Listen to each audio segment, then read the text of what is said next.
ನಾನು ನಿಂತಿದ್ದ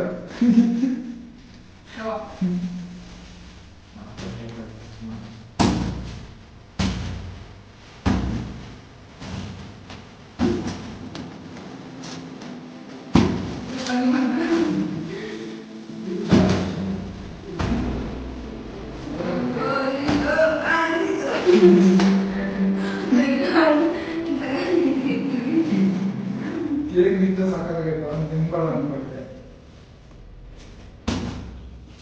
ನೀರು ನನಗೆ ಗೇಮ್ ಬರಲ್ಲ ಅನ್ಕೊಳ್ಳಿ ಪ್ರಾಕ್ಟೀಸ್ ಮಾಡ ಏನು ಪ್ರಾಕ್ಟೀಸ್ ಮಾಡೋಲ್ಲ